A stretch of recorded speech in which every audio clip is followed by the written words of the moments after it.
Hello friends, તો આજે આપણે વાત કરવા જઈ રહ્યા છીએ એ છે કેટલીક રાસાયણિક પ્રક્રિયાઓ અને તેના સમીકરણ વિશે. આમ તો ઘણી બધી રાસાયણિક પ્રક્રિયાઓ જે આપણા રોજિંદા જીવનમાં પણ આપણી આસપાસ થાય છે, પરંતુ એના તરફ આપણું ધ્યાન અથવા તો લક્ષ્ય જતું નથી. તો એવી કેટલીક સરળ પ્રક્રિયાઓ વિચારીએ અને પછી જે જટિલ રાસાયણિક પ્રક્રિયાઓ જે રસાયણ શાસ્ત્રમાં અને લેબોરેટરીમાં પ્રયોગશાળામાં થાય છે એની પણ ચર્ચા આપણે કરીએ. તો શરૂઆતમાં આપણી આસપાસ થતી જે પ્રક્રિયાઓ છે એનાથી શરૂઆત કરીએ અને વિચારીએ.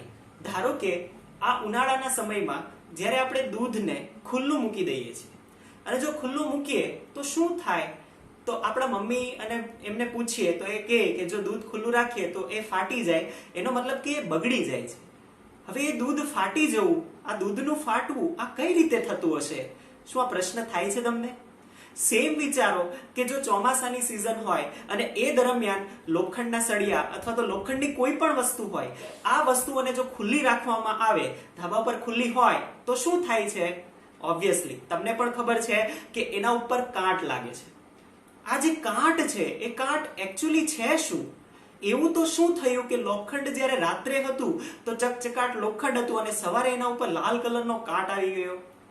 સેમ આવી પ્રક્રિયાઓ થાય અને એ પ્રક્રિયાઓ એટલે કે જ્યારે આપણે ઢોકળા કે ખમણ બનાવતા હોઈએ અને એ દરમિયાન આપણે શું કરીએ તો કે બેટર બનાવીએ, રાઈટ? જે બેટર બનાવીએ છીએ, ખીરું જેને આપણે કહીએ, એ ખીરું બનાવવા માટે એને આથવું પડે, એનો આથો લાવવો પડે. એ આથો લાવવા માટે શું કરીએ તો કે એમાં કોઈ ખાટો પદાર્થ ઉમેરી દઈએ, દહીં કે છાશ અથવા તો ઈસ્ટ, અને એ ઉમેરીને આપણે શું કરીએ તો કે એને ફર્મેન્ટેડ થવા દઈએ. ફર્મેન્ટેડ થવા દઈએ એટલે કે એને 6 થી 8 કલાક સુધી રવા દઈએ.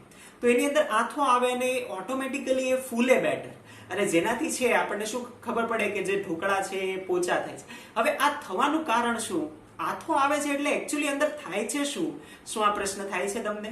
સેમ જ્યારે આપણે ખોરાક ખાઈએ છીએ, આ ખોરાક ખાઈએ છીએ તો હવે આપણને ધ્યાનમાં આવવું જોઈએ, કેમ કે આપણે જ્યારે સાયન્સ અને વિજ્ઞાન ભણીએ છીએ તો એનો મતલબ કે આપણે ખાધેલો જે ખોરાક હતો, રોટલા રોટલી જે પણ વસ્તુ હતી, એ છેલ્લે ઉર્જામાં રૂપાંતર કઈ રીતે પામે છે, રાઈટ? આપણા સુધી ઉર્જામાં રૂપાંતર પામે છે.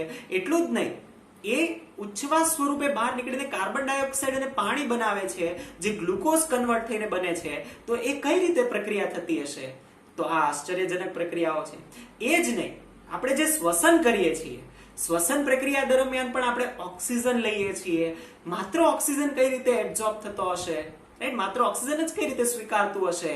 કાર્બન ડાયોક્સાઇડ કઈ રીતે બહાર આવતો હશે, રાઈટ? ક્યાંથી અને કઈ કઈ જગ્યાએ પેશીઓમાં છે એ કાર્બન ડાયોક્સાઇડનો ઉદ્ભવ થતો હશે, શ્વસન નલિકાઓ દ્વારા એનો ઉચ્છવાસ થતો હશે. આ જેટલી પણ પ્રક્રિયાઓ વિચારીએ ને તો એ ખૂબ જ ઇન્ટરેસ્ટિંગ છે અને એને જ આપણે કહીએ છીએ રસાયણ શાસ્ત્ર, રાઈટ? તો આ રસાયણ શાસ્ત્રની હવે થોડી ઘણી બેઝિક ઇન્ફોર્મેશન આપણે લેવા જઈ રહ્યા છીએ. તો એના અગાઉ થોડી સરસ પ્રવૃત્તિ આપેલી છે, એના વિશે થોડો અભ્યાસ કરીએ, રાઈટ? વાસ્તવમાં જે પ્રવૃત્તિઓ છે એ આપણે લેબોરેટરીમાં કરી શકીએ છીએ. ચોક્કસથી જો તમારા શાળામાં જો લેબોરેટરી હોય તો તમારા શિક્ષકને કહીને તમે ચોક્કસથી પરફોર્મ કરજો. શું કરી શકાય છે? તો પહેલી બહુ સરસ લેબોરેટરીમાં અંદર પ્રયોગ આપણને આપેલો છે પ્રવૃત્તિમાં, કે જે મેગ્નેશિયમ ફોઇલ છે, મેગ્નેશિયમની પટ્ટી જેને આપણે કહીએ છીએ, એ મેગ્નેશિયમની પટ્ટીને આપણે જ્યારે જ્યોતમાં સળગાવીએ તો શું થવું જોઈએ? તો મેગ્નેશિયમની પટ્ટીને જ્યારે આપણે જ્યોતમાં સળગાવીએ છીએ તો એ કંઈક રૂપાંતર પામે છે. એ સફેદ જ્યોતમાં બળીને રાખમાં રૂપાંતર પામે છે, અને એ શેમાં, પાવડરમાં જે રૂપાંતર પામે છે એ શું છે એ જાણવાનો આપણે પ્રયત્ન કરીએ. તો આપણે સ્ટાર્ટ કરીએ છીએ the basic introduction to the chemistry, અથવા તો જે રસાયણ શાસ્ત્રની સામાન્ય પ્રક્રિયાઓ છે એની સાથેનો પરિચય. તો આપણે સામાન્ય પ્રક્રિયાઓ લખી દઈએ, સ્ટાર્ટ કરીએ છીએ. તો રોજિંદા જીવનની સામાન્ય પ્રક્રિયાઓ આપણે ઘણી બધી કીધી. સામાન્ય પ્રક્રિયાઓ કઈ કઈ પ્રક્રિયાઓ કીધી? તો એમાં પહેલું જ આપણે એવું કીધું કે જ્યારે આપણે કોઈ પણ પ્રક્રિયાઓમાં ઉનાળામાં થતી હોય, એટલે કે આપણે જે દૂધનું ઉદાહરણ લીધું કે ઉનાળાના સમયમાં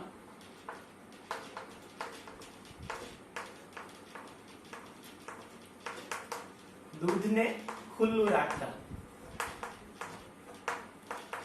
પછી આપણે એ પણ કીધું કે ચોમાસાના સમયમાં લોખંડની કોઈ પણ વસ્તુઓ છે, સળિયા કે એને ખુલ્લું રાખીએ તો શું થાય? તો ચોમાસાના સિઝનમાં જે લોખંડની વસ્તુઓ છે ખુલ્લું રાખતા.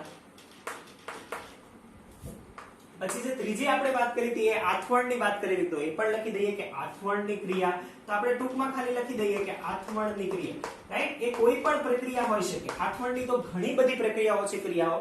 તો એ આથવણની ક્રિયાઓ કઈ રીતે થાય છે? બીજું છે ખોરાકનું પાચન છે. ખોરાકનું પાચન એ કઈ રીતે થાય છે? પછી આપણું જે શ્વસન પ્રક્રિયા છે, શ્વસન પ્રક્રિયાઓ, રાઈટ? આવી ઘણી બધી પ્રક્રિયાઓ છે કે જે આપણે આપણા રોજિંદા જીવનમાં અનુભવીએ છીએ, પણ આપણું ધ્યાન તેના તરફ જતું નથી, રાઈટ? તો આ બેઝિક પ્રક્રિયાઓની આપણે વાત કરી. હવે આપણે સ્ટાર્ટ કરવા જઈએ છીએ કે જે રસાયણશાસ્ત્રની પ્રક્રિયા થાય છે એ, અને એ પ્રક્રિયા એટલે કે જેમાં આપણે એવું કીધું કે મેગ્નેશિયમની પટ્ટીને શું કરીશું આપણે? કે મેગ્નેશિયમની પટ્ટીને જો હવામાં સળગાવવામાં આવે તો આપણે કહીએ છીએ કે મેગ્નેશિયમની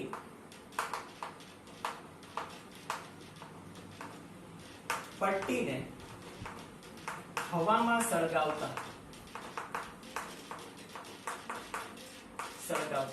હવે મેગ્નેશિયમ, રાઈટ, એટલે કે Mg, આ જે તત્વ છે એને હવામાં સળગાવવું એટલે શું? તો કે એને હવામાં સળગાવવાથી સફેદ જ્યોતથી બળશે અને એ રાખ સ્વરૂપે નીચે પડશે. હવે જે રાખ છે એ મેગ્નેશિયમ, બળેલું મેગ્નેશિયમ છે, તો એ શું પ્રક્રિયા અનુભવે? તો એના વિશે આપણે વાત કરવાના છે, રાઈટ? આગળ એના વિશે વાત કરીશું. બીજી અનેક પ્રવૃત્તિ આપેલી છે, એમાં એક બીજી સરસ પ્રવૃત્તિ આપેલી છે અને એ એટલે કે ઝિંક છે, અથવા તો હું તમને કહું કે ધાતુ, રાઈટ? તો ધાતુ જે છે એને આપણે કોઈ પણ એસિડ, તમને હાઇડ્રોક્લોરિક એસિડ આપેલું છે, કોઈ પણ એસિડમાં આપણે ડુબાડીએ, રાઈટ? કે ધાતુ હોય અને જો આપણે એને એસિડમાં નાખીએ તો શું થાય? તો તમને ખબર હોવી જોઈએ કે એની અંદરથી હાઇડ્રોજન વાયુ, ડાયહાઇડ્રોજન ગેસ રિલીઝ થવો જોઈએ, બહાર નીકળવો જોઈએ. તો આ પ્રક્રિયા છે કે જેની અંદરથી વાયુ ઉદ્ભવે છે, રાઈટ? તો આવી પ્રક્રિયાઓ ઘણી બધી જે છે એ કેમિસ્ટ્રીમાં થાય છે. તો એ પ્રક્રિયાઓમાં કઈ રીતની આપણે અવલોકન કરી શકીએ? તો એ અવલોકનો પણ બહુ બેઝિક છે, એ પણ આપણે લખી દઈએ. ચાલો, તો એ અવલોકનોમાં આપણને આપેલું છે કે મેગ્નેશિયમની પટ્ટીને હવામાં સળગાવીએ, અથવા બીજું આપણને આપેલું છે કે શું કરીએ આપણે? કે જે બીજું આપણે ઉદાહરણ લીધું એ એટલે કે ધાતુને એસિડમાં ડુબાડતા, રાઈટ? અત્યારે આપણે ધાતુ અને એસિડ વિશે વાત નથી કરતા કે ધાતુ ઝિંક છે અને એસિડ હાઇડ્રોક્લોરિક એસિડ છે, પરંતુ અત્યારે આપણે સરળતા ખાતર એટલું લખીએ છીએ કે ધાતુને કોઈ પણ એસિડમાં ડુબાડીએ તો એ શું કરશે? તો આવી પ્રવૃત્તિ પરથી હવે આના પરિણામો આપણને ખબર છે, રાઈટ? આના પરિણામો આપણને ખબર છે કે શું થાય, પરંતુ આપણે એ લખીએ છીએ કે આ અવલોકન આપણને શું મળે? તો અવલોકન આવા મળી શકે. તો આપણે લઈશું કે આવી પ્રવૃત્તિઓના અવલોકન નીચે મુજબ મળી શકે. કયા મળી શકે? તો એના માટે આપણને એક્ઝામ્પલ આપેલા છે અને એ એક્ઝામ્પલ પરથી આપણે એવું કહી શકીએ કે શું થાય? તો પહેલી તો વાત એ થઈ શકે કે આ જે પ્રક્રિયાઓ થાય છે એ યા તો એની ભૌતિક અવસ્થાઓ બદલતું હોય અથવા તો રાસાયણિક અવસ્થા બદલતું હશે. એટલે પહેલું જ આપણે કહી શકીએ કે એની ભૌતિક અથવા તો રાસાયણિક અવસ્થા બદલતું હશે. ભૌતિક અથવા રાસાયણિક અવસ્થામાં બદલાવ, રાઈટ? બીજું આપણે એ કહી શકીએ કે બીજું જે પ્રવૃત્તિમાં આપણને આપેલું છે એમાં એ પણ થઈ શકે કે એનો જે રંગ છે, કલર છે, એ પણ બદલી શકે. તો પ્રક્રિયા દરમિયાન રંગમાં પરિવર્તન થઈ શકે, રાઈટ? બીજું એ પણ થઈ શકે કે એનું જે તાપમાન છે એ બદલાય. એને આપણે ગરમ કરીએ છીએ અથવા તો કોઈ બે પદાર્થોને મિશ્ર કરીએ છીએ તો એનું અચાનક તાપમાન બદલાય છે.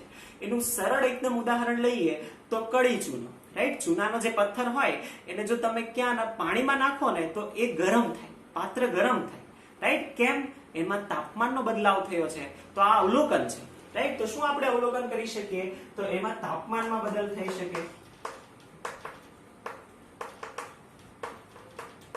તાપમાનમાં બદલાવ થઈ શકે, રાઈટ? તાપમાનમાં બદલાવ આવી શકે. અને બીજું કે હમણાં આપણે જે વાત કરી કે ધાતુને આપણે એસિડમાં નાખીએ તો શું થશે? તેમાંથી ડાયહાઇડ્રોજન વાયુ ઉત્પન્ન થશે. તો આવી રીતે કોઈ વાયુનો ઉદ્ભવ પણ થઈ શકે છે, વાયુનો ઉદ્ભવ.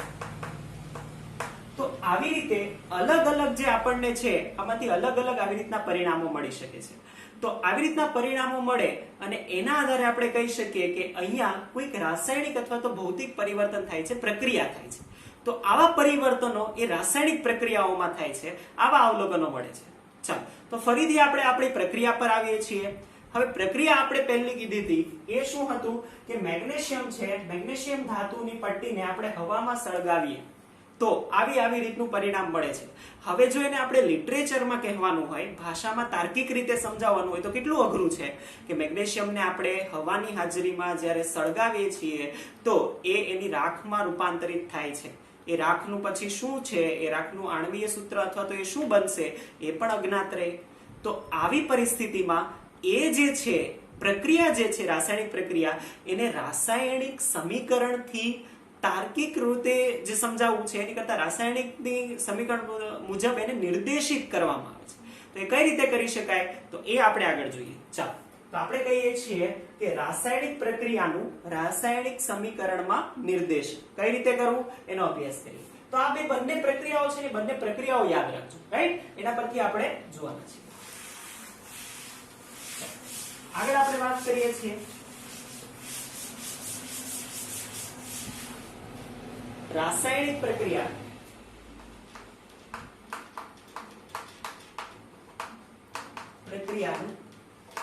રાસાયણિક સમીકરણ ના સ્વરૂપમાં નિર્દેશન. નિર્દેશન એટલે તે દર્શાવવું, રાઈટ? કન્ફ્યુઝ વર્ડ થી નહીં થતા. નિર્દેશન એટલે દર્શાવવું. ચાલો તો હવે રાસાયણિક પ્રક્રિયાને આપણે જે પ્રક્રિયા થઈ એને આપણે સમીકરણના સ્વરૂપમાં દર્શાવવાના છીએ. જેમ ગણિતમાં તમે સમીકરણો બનાવતા હતા એવી જ રીતના સમીકરણો હવે આપણે કેમિસ્ટ્રીમાં અથવા તો સાયન્સમાં બનાવવાના છીએ, વિજ્ઞાનમાં. તો એ કઈ રીતે બનાવી શકાય? ચાલો તો શરૂઆત કરીએ છીએ. જે પહેલી આપણે પ્રક્રિયાની વાત કરી કે મેગ્નેશિયમને શું કરતા હતા આપણે? મેગ્નેશિયમને હવાની હાજરીમાં સળગાવતા. હવાની હાજરીમાં સળગાવતા. આ જે વાત હતી એને આપણે થોડુંક રાસાયણિક સમીકરણના સ્વરૂપમાં લખવાનો પ્રયત્ન કરીએ. હવે તમને 1 થી જે 20 ધાતુઓ છે, તત્વો છે, એ તત્વો તમને ધ્યાનમાં હોવા જોઈએ, રાઈટ? એને અલગ અલગ સિરીઝના સ્વરૂપમાં પણ યાદ રાખીએ છીએ અને જનરલી છોકરાઓ જે સિરીઝમાં યાદ રાખે છે કે પહેલું તત્વ હાઇડ્રોજન થી શરૂ કરીને જે 20મું તત્વ છે કેલ્શિયમ, તો એને કઈ રીતે યાદ રાખી શકાય? તો સરસ ચાવી છોકરાઓ બનાવતા હોય છે, રાઈટ? હા, હી, લી, બે, બો, કા એવી રીતની જે ચાવી છે એ ચાવીથી પણ તમે યાદ રાખી શકો છો. તો એ સરળ રીતે યાદ રહેશે. તો 20 તત્વો તમને અત્યારે યાદ હોવા જોઈએ, રાઈટ? કેમ કે એ ખૂબ જ ઇમ્પોર્ટન્ટ છે આપણને ચેપ્ટર માટે પણ, આગળ અભ્યાસ માટે પણ ધ્યાનમાં રહેશે. ચાલો તો એમાં એક તત્વ છે એ છે મેગ્નેશિયમ. હવે મેગ્નેશિયમની એ સંજ્ઞા પણ આપણને ધ્યાનમાં હોય કે એને આપણે Mg વડે દર્શાવીએ છીએ, રાઈટ? મેગ્નેશિયમ. ચાલો બીજું આપણે કહીએ છીએ હવાની હાજરીમાં સળગાવતા. હવે જ્યારે કોઈ પણ ધાતુને સળગાવીએ છીએ તો હવામાં સૌથી વધારે શું હોય? તો કે સૌથી વધારે છે નાઇટ્રોજન અને ઓક્સિજન. તો જે ઓક્સિજન છે એ સરળતાથી પ્રક્રિયા કરશે. હવે ઓક્સિજનને આપણે O2 સ્વરૂપે જનરલી દર્શાવીએ, રાઈટ? ખાલી O ના દર્શાવે, રાઈટ? O2 સ્વરૂપે જ હોય કેમ કે એનો દ્વિઅણુ હોય. ઓક્સિજનના જે બે પરમાણુઓ છે એ જોડાઈને અણુ બનેલો હોય એટલા માટે O2. ચાલો પછી આ જે સમીકરણ છે એમાં આપણે પ્રક્રિયા તીર દર્શાવીએ છીએ, રાઈટ? આ જે તીર છે, એરો છે, એને આપણે કહીશું પ્રક્રિયા તીર. એ શું દર્શાવે છે? તો કે પ્રક્રિયકો તરફથી નિપજ તરફ પ્રક્રિયાનું ગમન દર્શાવે છે, રાઈટ? તો આ બધું આપણે લખવાના છીએ. ચાલો તો પહેલું તો આપણે આ કહી દઈએ કે આ બંને જે છે એને આપણે કહીશું પ્રક્રિયકો. પ્રક્રિયકો એટલે કોણ? કે જે પ્રક્રિયા પામે છે, રાઈટ? તો પ્રક્રિયકોની વ્યાખ્યા પણ આપણે લખી દઈએ.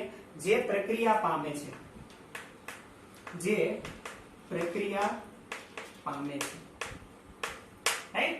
જે પણ પ્રક્રિયા પામતા હોય એને આપણે પ્રક્રિયકો કહીશું. અને જે પ્રક્રિયક પછી જે બનશે તો આપણે એવું કીધું કે રાખમાં રૂપાંતર પામે છે, પરંતુ એ મેગ્નેશિયમ ઓક્સાઇડની રાખ હોય, રાઈટ? તો એ મેગ્નેશિયમ ઓક્સાઇડનું સૂત્ર થશે MgO. MgO, right? Magnesium oxide. હવે જે આ રૂપાંતર પામશે એને આપણે કહીશું નિપજ. એને આપણે શું કહેવાના છીએ? નિપજ. તો નિપજ એટલે શું? પ્રક્રિયકો રાસાયણિક પ્રક્રિયા પામીને જેમાં રૂપાંતર પામે છે એને કહીશું નિપજ. વ્યાખ્યા સમજમાં આવશે, રાઈટ? તો નિપજને આપણે કહીશું પ્રક્રિયકો રાસાયણિક પ્રક્રિયા પામીને જેમાં રૂપાંતર પામે છે તેને આપણે શું કહીશું? તેને આપણે નિપજ કહીશું, રાઈટ? તો આ આપણે નિર્દેશન કર્યું અને એમાં વચ્ચે આપણે એ પણ કહી દીધું કે જે આ એરો છે, એરો શું દર્શાવે છે? તો કે એરો એ પ્રક્રિયકોનું નિપજ તરફ રાસાયણિક પ્રક્રિયામાં રૂપાંતરણ દર્શાવે છે, રાઈટ? તો એરો જે છે એ એરોની જે ડાબીની બાજુ જુઓ, લેફ્ટ હેન્ડ સાઈડ તમે જુઓ, ડાબી બાજુ જુઓ તો કોણ આવશે? તો લેફ્ટ હેન્ડ સાઈડ પર એટલે કે LHS લેફ્ટ હેન્ડ સાઈડ પર કોણ છે? તો કે એરોની ડાબી બાજુ પર હોય પ્રક્રિયકો, રાઈટ? બીજું કે એરોની જે જમણી બાજુ હોય, જમણી બાજુ એટલે કે right hand side, right? RHS, right? Right hand side, જમણા હાથ તરફ રાઈટ હેન્ડ સાઈડ પર કોણ હશે? તો કે MgO કે જેને શું આપણે કહીશું? નિપજ. ધ્યાનમાં આવશે? તો રાઈટ હેન્ડ સાઈડ પર હશે નિપજ. કે તો આ રીતે આપણે કોઈ પણ પ્રક્રિયા માટે એનું જે પ્રક્રિયા સમીકરણ છે, રાસાયણિક પ્રક્રિયા સમીકરણ, એ આપણે દર્શાવી શકીએ છીએ, જેને આપણે શું કહીએ છીએ? રાસાયણિક સમીકરણ. હવે અહીંયા અગત્યની વાત એ કે આ જે રાસાયણિક સમીકરણ છે એ રાસાયણિક સમીકરણ કેવું છે? તો કે આ અસમતોલિત રાસાયણિક સમીકરણ છે. હવે પાછું નવું આવ્યું કે અસમતોલિત શા માટે અને સમતોલિત એટલે શું? ચાલો, તો અસમતોલિત એટલા માટે કે જ્યારે આપણે વિચાર કરીએ કે આ જે પ્રક્રિયા એરો છે એ એરોની પહેલી સાઈડ પર જુઓ, રિપજની સાઈડ પર તો મેગ્નેશિયમ છે 1, અહીંયા પણ મેગ્નેશિયમ છે 1, રાઈટ? 1 જ છે, આ 1, રાઈટ? ઓક્સિજન અહીંયા છે 2, અહીંયા છે 1. એનો મતલબ કે અહીંયા 2 ઓક્સિજનમાંથી 1 ઓક્સિજનમાં રૂપાંતર થયું. આવું શક્ય નથી. શા માટે? તો તમે અગાઉના ધોરણમાં કદાચ ભણેલા હશો, પણ ના ભણેલા હોય તો અગાઉ પણ ભણવાના જ છો. અને એ એટલે કે દ્રવ્ય સંચયનો નિયમ. રાસાયણિક સંયોગીકરણના નિયમોમાં એક દ્રવ્ય સંચયનો નિયમ આપણે કીધો હતો, એન્ટોની લેવોઇઝિયરે આપેલું હતું. અને એમાં આપણે એવું કીધું હતું કે જ્યારે પણ કોઈ પણ રાસાયણિક સંયોજનો સંયોજાય છે તો એ એટલા જ પ્રમાણમાં નિપજ બનાવે છે. એનો મતલબ શું? કે કોઈ પણ તત્વનું સર્જન કે વિનાશ શક્ય નથી, રાઈટ? તો આ એન્ટોની લેવોઇઝિયરે કીધું હતું કે તત્વનું સર્જન કે વિનાશ શક્ય નથી. પણ અહીંયા તો જુઓ, ઓક્સિજન 2 હતા એમાંથી 1 થઈ ગયો, એનો વિનાશ થઈ ગયો. પણ આવું શક્ય નથી. તો આને આપણે શું કરવું પડે? બેલેન્સ કરવું પડે, સમતોલિત કરવું પડે, પછી સમીકરણ સાચું થાય, રાઈટ? તો જ્યારે તત્વોની સંખ્યા LHS અને RHS માં સમાન ના હોય તો એને આપણે શું કહીએ છીએ? અસમતોલિત રાસાયણિક સમીકરણ કરીએ છીએ અને એને આપણે પછી બેલેન્સ કરીએ છીએ. ચાલો, તો આગળ વાત કરીએ છીએ. આ ધ્યાનમાં આવશે, રાસાયણિક સ્વરૂપમાં નિર્દેશન કરવું. ઓકે,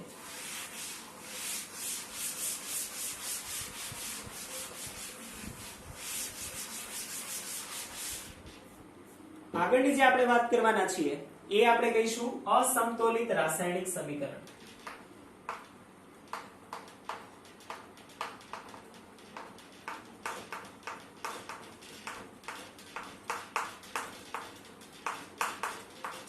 પહેલા તો તમને અસમતોલિત રાસાયણિક સમીકરણ ધ્યાનમાં આવી ગયું હોય કે એટલે શું, રાઈટ? હવે આપણે જે બીજી વાત કરવા જઈ રહ્યા છીએ એ એટલે કે આ અસમતોલિત રાસાયણિક સમીકરણ પરથી સમતોલિત રાસાયણિક સમીકરણમાં રૂપાંતર કઈ રીતે કરી શકાય. ચાલો, તો આપણે રાસાયણિક સમીકરણમાં આપેલું હોય કે જ્યારે આપણે રાસાયણિક સમીકરણ લખીએ છીએ અને રાસાયણિક સમીકરણની જો બંને તરફ LHS અને RHS તરફ જો તત્વોની સંખ્યા સમાન ના હોય તો એ અસમતોલિત રાસાયણિક સમીકરણ છે. અને એ સંખ્યાને સમાન કરીને જે સમીકરણ મેળવવામાં આવે એને જ આપણે સમતોલિત રાસાયણિક સમીકરણ કહીએ છીએ. તો આપણે આની વ્યાખ્યા લખીશું. રાસાયણિક સમીકરણમાં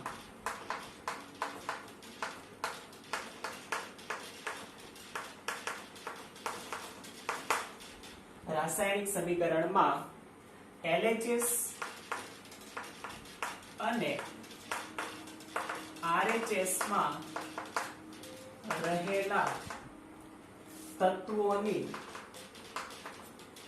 સંખ્યા સમાન ના હોય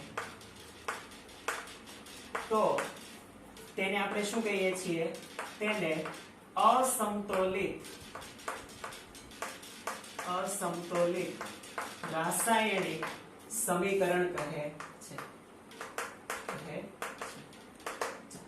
તો હવે આના જ પરથી આપણે સમતોલિત રાસાયણિક સમીકરણની વાત કરીશું. અસમતોલિત રાસાયણિક સમીકરણ તો આપણે લખી જ દીધું હતું. કેવું હતું? તો કે આવું હતું, રાઈટ? મેગ્નેશિયમ હતો અને મેગ્નેશિયમ પ્લસ ઓક્સિજન હતું અને એ MgO માં કન્વર્ટ થતું.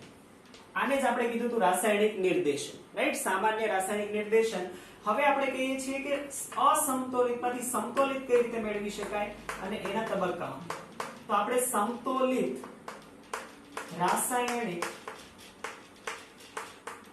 સમીકરણની વાત કરી લઈએ. તો સમતોલિત રાસાયણિક સમીકરણ એટલે શું? તો કે અસમતોલિત રાસાયણિક સમીકરણમાં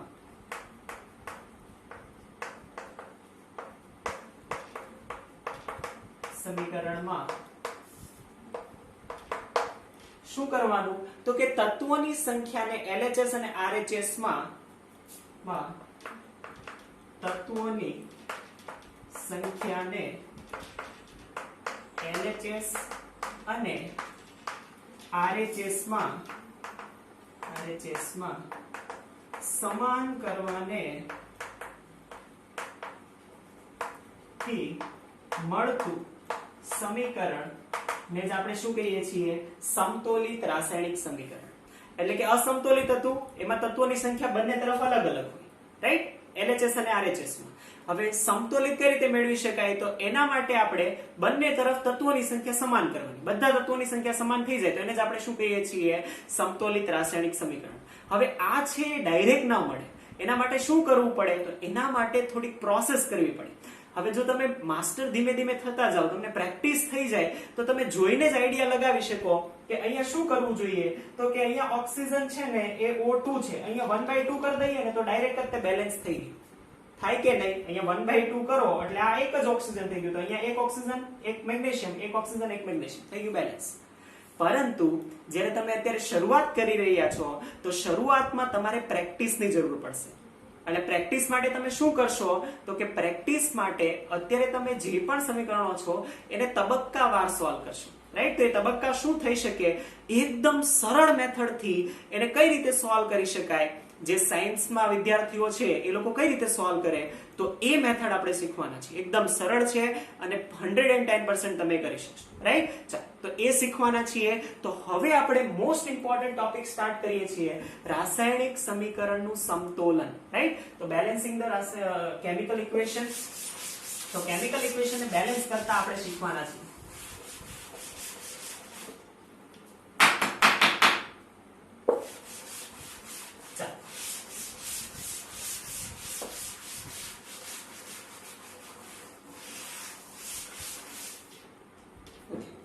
હવે કોઈ પણ રાસાયણિક સમીકરણ હોય અને એને બેલેન્સ કરવું હોય તો કેટલાક તબક્કાઓ છે. હવે જે ટેક્સ્ટબુક પ્રમાણે તબક્કાઓની વાત કરીએ એનાથી થોડા અલગ તબક્કાઓ આપણે ફોલો કરવાના છીએ. મેથડ એ જ છે, એ જ રીતે કરવાના છીએ, રાઈટ? પરંતુ થોડીક સરળ મેથડથી કરવાના છીએ. ચાલો, તો શરૂઆત કરીએ છીએ કે કઈ રીતે કરી શકાય. તો કોઈ પણ એક પ્રક્રિયા લઈ લઈએ કે જેને આપણે શું કરવાનું છે? સમતોલિત કરવાનું છે, રાઈટ? પછી આપણે વધારે ઉદાહરણો એમાં સોલ્વ કરીશું, પરંતુ પહેલા આપણે જે તબક્કાઓ છે એ સમજી લઈએ. ચાલો, તો રાસાયણિક સમીકરણનું સમતોલન.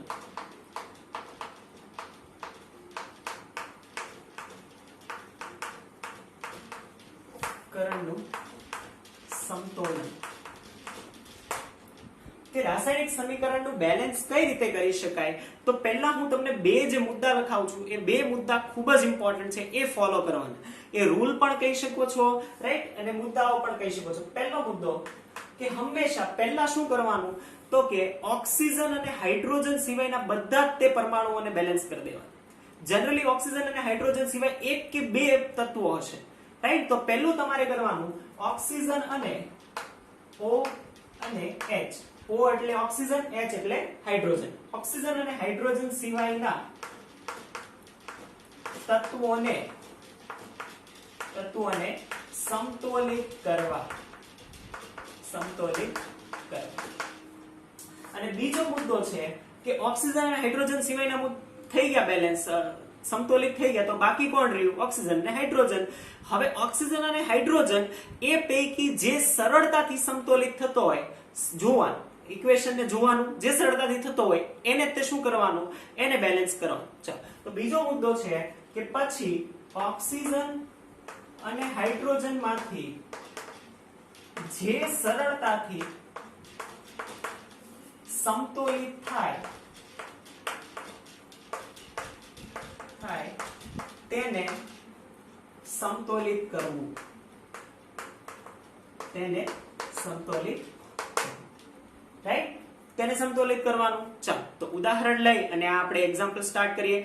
કોઈ પણ એક ઉદાહરણ લઈ શકીએ છીએ. તો આપણને જે એક્ઝામ્પલ આપેલું છે ટેક્સ્ટ બુકમાં એને જ ફોલો કરીએ છીએ.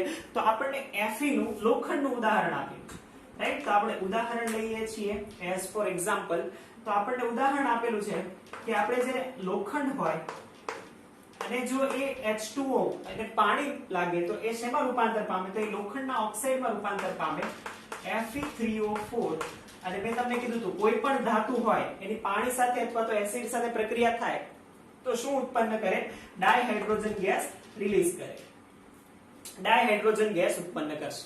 ચાલો તો આ સમીકરણ થયું. પરંતુ જુઓ આ અસમતોલિત રાસાયણિક સમીકરણ છે તો આને આપણે કહીશું અસમતોલિત રાસાયણિક સમીકરણ. હવે આપણને એક સરસ મુદ્દો કીધો છે, એ ઇમ્પોર્ટન્ટ છે કે જેટલા પણ આ તત્વો છે ને એ બધાને શું કરી દેવાના? તત્વ અથવા તો સંયોજનને બ્રેકેટ કરી દેવાનું, રાઈટ? આ બધાને બ્રેકેટ કરી દેવાનું. શા માટે? કેમ કે એમાં કોઈ ચેન્જ નથી કરવાનું. આને બ્રેકેટ એટલે કરવાના, બોક્સ એટલે બનાવી દેવાના કે એમાં કોઈ ચેન્જ નથી કરવાનું. અહીંયા તમે છંછેડી ના શકો, રાઈટ? બદલાશે શું? એની આગળનો જે સહગુણક છે એમાં તમે બદલાવ કરી શકો. તો સોપાન 1 આપણે કહીશું, સોપાન 1 અથવા તો તબક્કો 1 જે તમને ધ્યાનમાં આવે એ લેજો, રાઈટ? તો તબક્કો 1 અથવા તો પહેલો મુદ્દો આપણે એવું કહીએ છીએ કે બધા તે LHS અને RHS તરફના બધા તત્વ અથવા સંયોજનને બોક્સ કરો. શા માટે બોક્સ કરવાના? કેમ કે એ બદલાતા નથી, રાઈટ? આ મુદ્દાઓ તમારે યાદ નથી રાખવાના, તમારે એટલું યાદ રાખવાનું છે કે કઈ રીતે બેલેન્સ થાય, રાઈટ? ચાલો તો એના માટે આ બે પોઈન્ટ ખાસ ઇમ્પોર્ટન્ટ છે, એ યાદ રહેશે.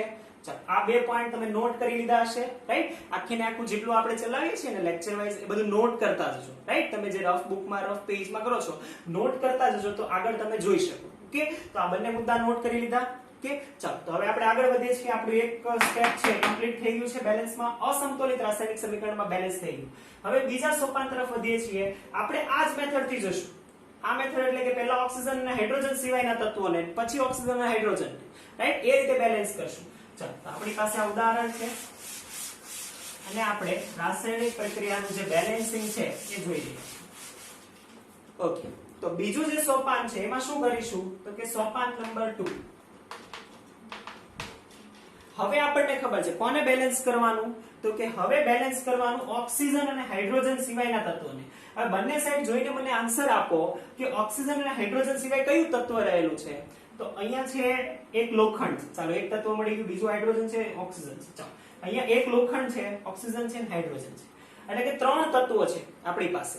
એક છે ઓક્સિજન, બીજું છે હાઇડ્રોજન અને ત્રીજું છે લોખંડ Fe, આયન જેને આપણે કહીએ છીએ, રાઈટ? ચાલો તો કોને હવે બેલેન્સ કરશું? પહેલા કોને બેલેન્સ કરશું? ઓક્સિજન અને હાઇડ્રોજન સિવાય. ઓક્સિજન અને હાઇડ્રોજન સિવાયનું કોણ છે? લોખંડ. લોખંડને બેલેન્સ કરવું હોય તો બંને તરફ સરખા કરવા જોઈએ. હવે તમારી જે બુદ્ધિ છે અથવા તો કોમન સેન્સ છે એ વિચારીને જવાબ આપજો તમારી રીતે કે અહીંયા કેટલા લોખંડ છે? 3.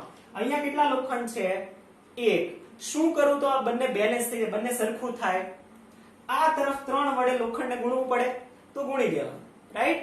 તો શું કરશું? તો કે આપણે કહીશું LHS માં આ છે એને આપણે 3 વડે ગુણશું તો આપણી પાસે બનશે સમીકરણ કે 3Fe plus H2O it gives Fe3O4 plus H2, right? જો થઈ ગયું, લોખંડ બેલેન્સ થઈ ગયું, આયન Fe થઈ ગયું બેલેન્સ.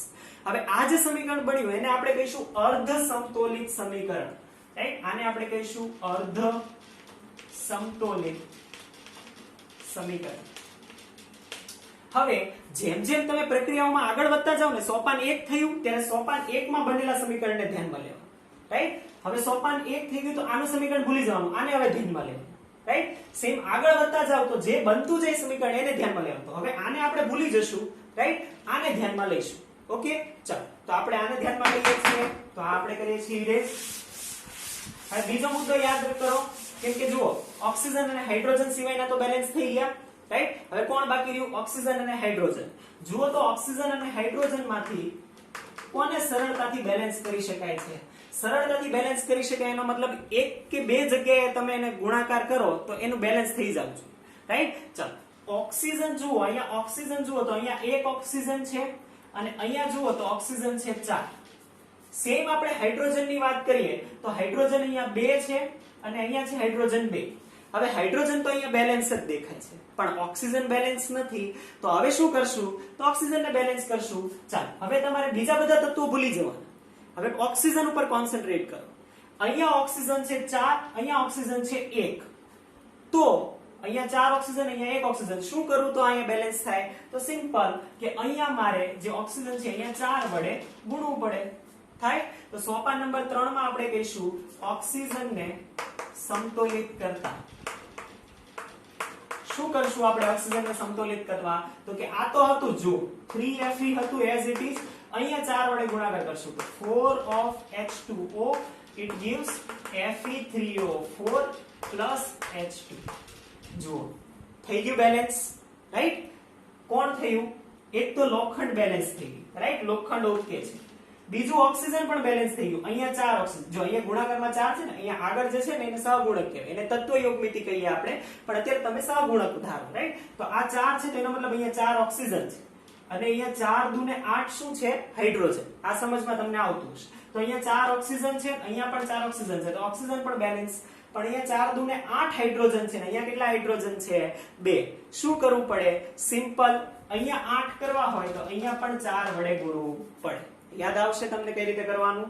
ચાલો તો સોપાન નંબર છેલ્લું કહીએ છીએ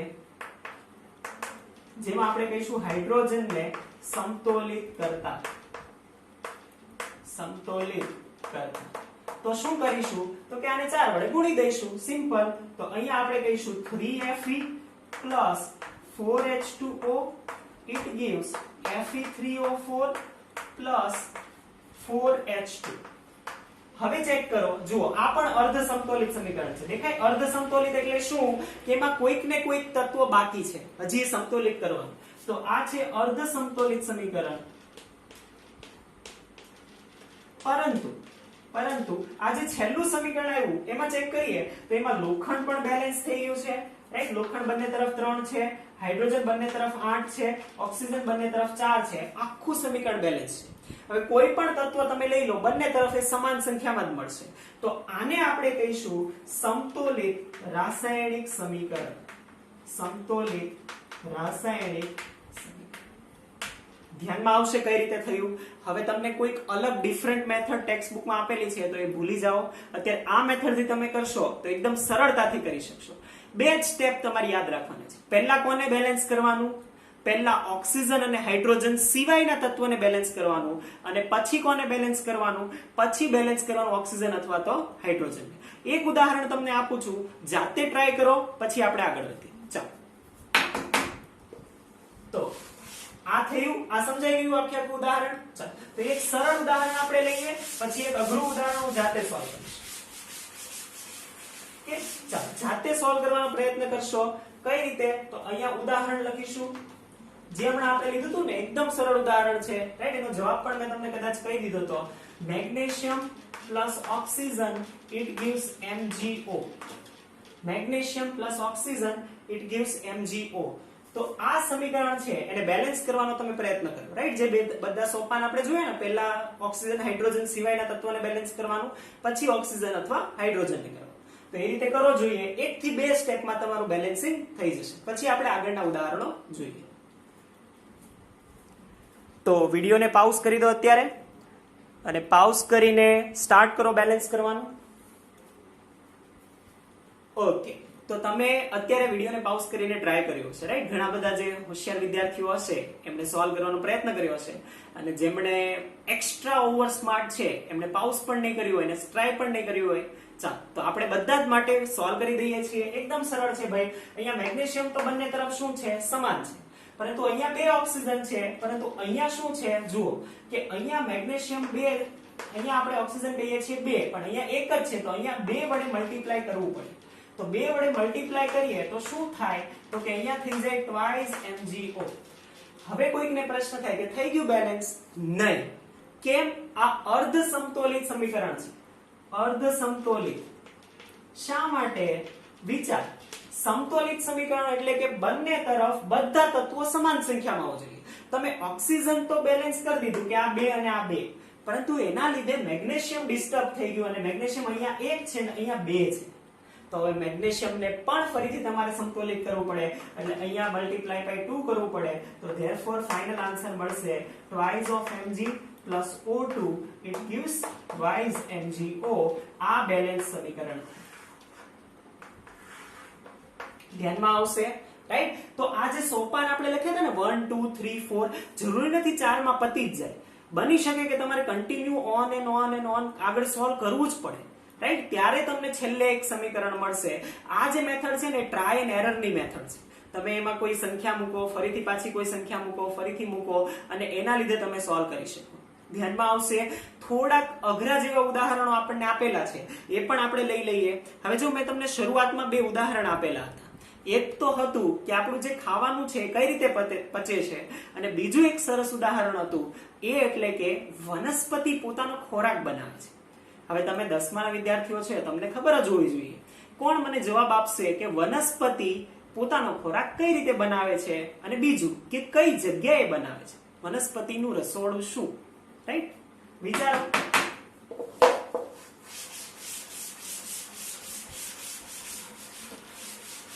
ઓકે, ઘણા બધાને આન્સર યાદ આવી ગયો હશે, રાઈટ? કેમ કે તમે બધા હોશિયાર છોકરાઓ છો. ચાલો, આન્સર તમને ધ્યાનમાં આવ્યો હશે કે વનસ્પતિ પોતાનો ખોરાક કાર્બન ડાયોક્સાઇડ અને પાણી દ્વારા બનાવે છે, અને બીજું કે એ કાર્બન ડાયોક્સાઇડનું રૂપાંતર એ ગ્લુકોઝમાં કરે છે અને ઓક્સિજન મુક્ત કરે છે. અને આ જે પ્રક્રિયા છે એ વનસ્પતિના પર્ણમાં, એના હરિતકણમાં, અને હરિતકણની અંદર પણ ક્લોરોફિલની અંદર થાય છે, રાઈટ?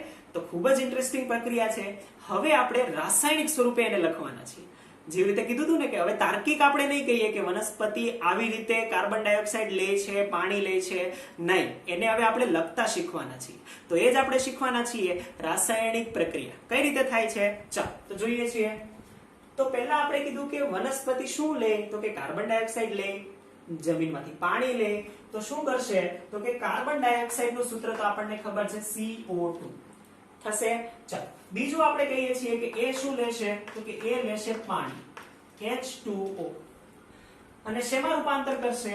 એ રૂપાંતર કરશે ગ્લુકોઝમાં. હવે જુઓ, કોઈ પણ સજીવ સૃષ્ટિ છે, જનરલી જે સજીવ સૃષ્ટિ આપણને ખબર છે એ બધા જ શક્તિ મેળવવા માટે ગ્લુકોઝનો ઉપયોગ કરે છે, રાઈટ? ગ્લુકોઝ જોઈએ આપણે જે ખાઈએ ને એનું પણ છેલ્લે તો ગ્લુકોઝ જ બને, અને પછી ગ્લુકોઝ જે છે એ એટીપી માં ફેરવાય, અને એ એટીપી શક્તિ સ્વરૂપે આપણે યુઝ કરીએ, રાઈટ? તો આ ગ્લુકોઝમાં ફેરવાશે. તો ગ્લુકોઝનું સૂત્ર જો તમને નો ધ્યાનમાં હોય તો કઈ વાંધો નહીં, એનું સૂત્ર હોય HC6H12O6. અને શું બનાવે? તો કે આપણને ખબર છે કે વનસ્પતિ ઓક્સિજન મુક્ત કરે આવું. હા, ચાલો, તો આ આપણે વનસ્પતિની એક પ્રક્રિયા લખી છે. હવે આ તો પ્રક્રિયા સર બહુ જ અઘરી લાગે છે. આને કઈ રીતે આપણે સમતોલિત કરીશું? કેમ કે 12 હાઇડ્રોજન ને 6 કાર્બન ને આવું મોટું મોટું બધું દેખાય છે. એકદમ સરળ. જે 2 રૂલ કીધા હતા યાદ છે? પહેલા ઓક્સિજન અને હાઇડ્રોજન સિવાયનાને બેલેન્સ કરવાનું, પછી ઓક્સિજન અને હાઇડ્રોજનને બેલેન્સ કરવાનું. બસ આ સિમ્પલ રૂલ યાદ રાખો. યાદ રહેશે? ચાલો પછી સ્ટાર્ટ કરવાનું. ચાલો સ્ટાર્ટ કરીએ છીએ. સોપાન 1 લખતા જાઓ સાથે સાથે. ઓકે, સોપાન 1 શું કરું? તો કે અહીંયા oxygen hydrogen oxygen, oxygen hydrogen oxygen. બીજું સિવાયનું તત્વ કયું દેખાય છે? કાર્બન. દેખાયું બધાને કાર્બન? હા, ચાલો. તો કેટલા કાર્બન છે? જુઓ, અહીંયા એક જ કાર્બન છે, અહીંયા 6 કાર્બન છે. શું કરશું? બાકી બધું ભૂલી જાઓ, કાર્બનને બેલેન્સ કરો. તો અહીંયા 6 છે, તો મારે અહીંયા 6 વડે ગુણાકાર કરવો પડે. તો આપણે કરી દઈશું અહીંયા 6 વડે ગુણાકાર. તો આપણી પાસે સમીકરણ બનશે 6 of CO2 plus H2O, it gives C6H12 O6 plus થશે. ઓકે, હવે બીજું કે હવે કોને બેલેન્સ કરવાનું? જો કાર્બન ઓક્સિજન હાઇડ્રોજન સિવાયના તત્વો બેલેન્સ થઈ ગયા ને, ઓક્સિજન અને હાઇડ્રોજન સિવાયના તત્વો બેલેન્સ થઈ ગયા. હવે ઓક્સિજન અને હાઇડ્રોજનમાં જેને પણ સરળતાથી સમતોલિત કરી શકાય એને બેલેન્સ કરવાનું. આમાં કોને સરળતાથી બેલેન્સ કરી શકાય? જુઓ તો જો ઓક્સિજન વિશે વિચારીએ તો ઓક્સિજન છે અહીંયા 6 દુને 12, 12 ને 1 આ રહ્યો, એક ઓક્સિજન અહીંયા એટલે કે 13 ઓક્સિજન છે. આ તરફ વિચારીએ તો 6 ને 2 8 ઓક્સિજન છે. હવે અહીંયા કઈ ખબર નથી પડતી કે કઈ રીતે ઓક્સિજનને બેલેન્સ કરવું, કેમ કે એ અઘરો છે. ધ્યાનમાં આવ્યું? અને આપણે રૂલમાં શું લખ્યું હતું? જેને સરળતાથી બેલેન્સ કરી શકાય. તો એ નથી બેલેન્સ થતો ઓક્સિજન, તો હાઇડ્રોજન વિશે વિચારો, એ શું સરળતાથી થાય છે? હા, તો અહીંયા હાઇડ્રોજન છે 2, અહીંયા હાઇડ્રોજન છે 12, બીજે ક્યાંય હાઇડ્રોજન નથી. થાય એકદમ સરળતાથી બેલેન્સ? હા. ખબર પડી છે? બીજું સ્ટેટમેન્ટ હતું, બીજું વાક્ય હતું, એનો મતલબ શું થાય કે ઓક્સિજન અને હાઇડ્રોજનમાં જેને સરળતાથી બેલેન્સ કરી શકાય એને કરવાના. તો અહીંયા ઓક્સિજન સરળતાથી બેલેન્સ નથી થતો, એટલા માટે આપણે કોને બેલેન્સ કરીએ છીએ? હાઇડ્રોજનને. તો અહીંયા 12 હાઇડ્રોજન છે, અહીંયા 2 છે, તો સિમ્પલ અહીંયા મારે 6 વડે ગુણાકાર કરવો પડે. ધ્યાનમાં આવશે? તો આપણે કહીશું સોપાન નંબર 2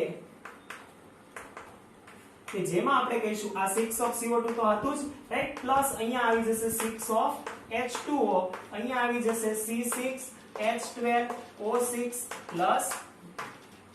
હવે જુઓ, કાર્બન બેલેન્સ થઈ ગયું છે, રાઈટ? અને હાઇડ્રોજન બેલેન્સ થઈ ગયું છે. ઓક્સિજન એક બાકી છે, વાંધો નહીં, એને કરી દઈએ. ચાલો, તો અહીંયા કેટલા ઓક્સિજન છે? તો કે અહીંયા 6 દુને 12 ઓક્સિજન છે, પ્લસ અહીંયા 6 ઓક્સિજન છે, એટલે ટોટલ અહીંયા ઓક્સિજન છે 18.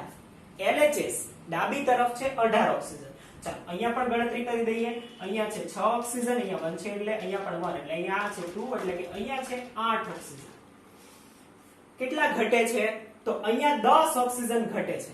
શું એવું કરીએ કે જેનાથી અહીંયા જે છે કેટલા ઓક્સિજન થવા જોઈએ? અહીંયા ટોટલ 18 ઓક્સિજન થવા જોઈએ, રાઈટ? કઈ રીતે થશે? ઓલરેડી 6 ઓક્સિજન અહીંયા છે અને 2 ઓક્સિજન અહીંયા છે. હવે વિચારો, ક્યાં મલ્ટીપ્લાય કરવું જોઈએ? સિમ્પલ, અહીંયા મલ્ટીપ્લાય કરવું જોઈએ, ગુણાકાર કરવો જોઈએ. કેમ? કેમ કે જો અહીંયા કંઈક કરવા જઈશું ને તો કાર્બન પણ બેલેન્સ વિખાઈ જશે ને હાઇડ્રોજન પણ વિખાઈ જશે. પરંતુ જો અહીંયા કંઈક ગુણાકાર ભાગાકાર કરીએ તો સરળતાથી થઈ જાય. તો એ શું કરવાનું? તો કે સરળતાથી અહીંયા 6 અને 2 આ રીતનું છે, તો આપણે એવું કરીએ કે અહીંયા 6 એમ નામ રવા દઈએ, આ 2 છે એને કંઈક ગુણાકાર કરીએ કે જેનાથી એનો જવાબ 18 બને. વિચારો તો અહીંયા 6 + 2 ઇન્ટુ શું એવું કરવું કે જેથી એનો જવાબ 18 બને, રાઈટ? વિચારો, તમે 10મામાં છો, તમને ધ્યાનમાં આવવું જોઈએ. ઓકે, અહીંયા જો આપણે 6 કરીએ તો આ 6 દુને 12 ને પ્લસ 6 એટલે થઈ જશે 18.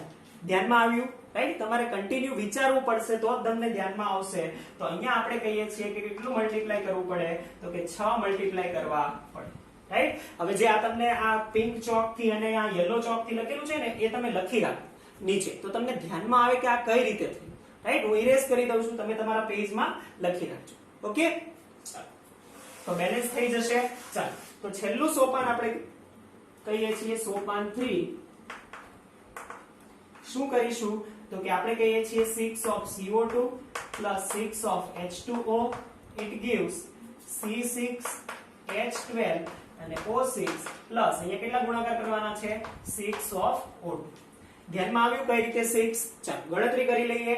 કેટલા કાર્બન છે? તો કે અહીંયા 6 કાર્બન છે, તો અહીંયા લખીએ છીએ કાર્બનની સંખ્યા, આ તરફ પણ 6 અને આ તરફ પણ 6. પછી શું છે? તો કે ઓક્સિજન. ઓક્સિજન કેટલા છે? 6 દુ 12 અને અહીંયા 6, એટલે કે આ તરફ છે 18 અને આ તરફ કેટલા છે? તો કે 6 અને 6 દુ 12 ને 18. પછી તો કે હાઇડ્રોજન. હાઇડ્રોજન આ તરફ કેટલા છે? તો કે 6 દુ ને 12, તો અહીંયા કેટલા છે? તો કે અહીંયા પણ છે 12. થઈ ગયું બેલેન્સ? બંને તરફ તત્વોની સંખ્યા સમાન છે કે અઘરું? નહીં. ધ્યાનમાં આવશે કઈ રીતે કરવાનું? કે પ્રેક્ટિસ કરશો તો આવડશે, રાઈટ? ચાલો, હજી એક ઉદાહરણ તમને જાતે કરવા આપું છું. સેમ આ મેથડ થી વિડિયોને પાઉઝ કરજો અને તમારા રફ પેજ પર કે પેજ પર પેન્સિલની મદદથી સોલ્વ કરવાનો પ્રયત્ન કરો, પછી હું તમને કરાવીશ. તો આગળનું એક ઉદાહરણ હું તમને આપું છું. થોડુંક સરળ ઉદાહરણ છે, રાઈટ? અને આઈ થિંક આપણે ટેક્સ્ટ બુકમાં આપેલું પણ છે.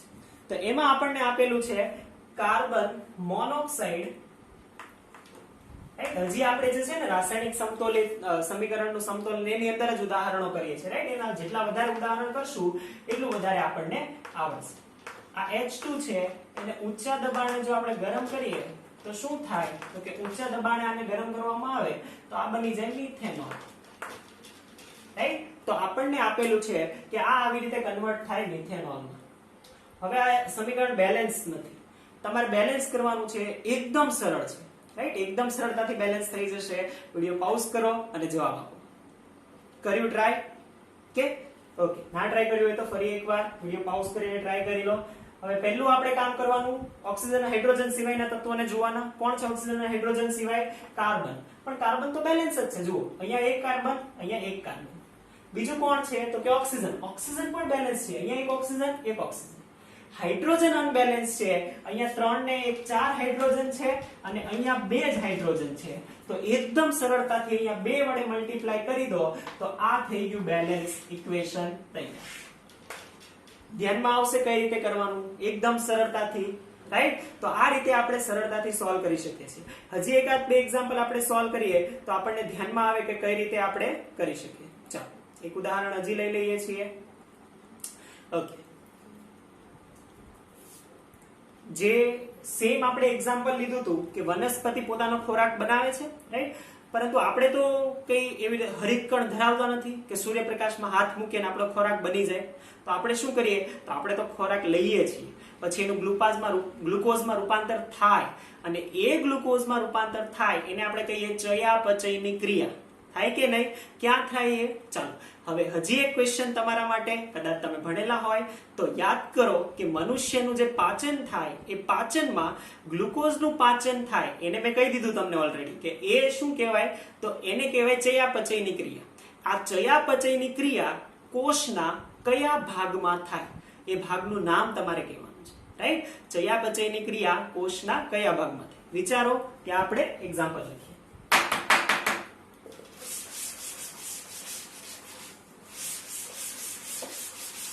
ઓકે ઘણા બધાને આઈડિયા આવી ગયો હશે કોષના અલગ અલગ ભાગો યાદ આવતા હશે રાઈટ એમાં રસધાની ને અલગ અલગ ભાગ યાદ આવતો હશે પણ કેટલાને સ્વેચ્છાયકો કે કેટલાને કણાભ સૂત્ર યાદ આવ્યું રાઈટ કણાભ સૂત્ર જે છે એ કણાભ સૂત્રની અંદર આપણે એવું કીધું હતું કે ચયાપચયની ક્રિયા થાય અને એટીપી સ્વરૂપે ઊર્જા મુક્ત થાય આવું આપણે કીધું હતું એનો મતલબ કણાભ સૂત્રની અંદર એ ગ્લુકોઝનું એટીપી માં રૂપાંતર થાય તો હવે જે પ્રક્રિયા આપણે લખવા જઈ રહ્યા છીએ એ આપણા માટે કહીએ છીએ કે આપણે શું કરીએ તો કે આપણે તો જે ગ્લુકોઝ છે એને ઊર્જામાં રૂપાંતર કરીએ ચાલો તો ગ્લુકોઝ એટલે તો આપણે તો એને રાસાયણિક સ્વરૂપે લખવાના તો રાસાયણિક સ્વરૂપે લખીએ છીએ અને બીજું સૌથી વધારે ઓક્સિજન કોણ લે તો કે આપણે જ લઈએ રાઈટ આપણે શ્વસનમાં ઓક્સિજન લઈએ અને એ ઓક્સિજન આ ઊર્જા બનાવવામાં વપરાય છે ચાલો તો એ ઓક્સિજનની હાજરીમાં થાય અને ઓક્સિજનની હાજરીમાં શું કરે તો કે આપણે જે પણ કરીએ ને એ બધું કાર્બન ડાયોક્સાઇડ જ રિલીઝ કરીએ છીએ રાઈટ એટલા માટે તે જે છે આપણું આસપાસ છે ગરમી વધતી જાય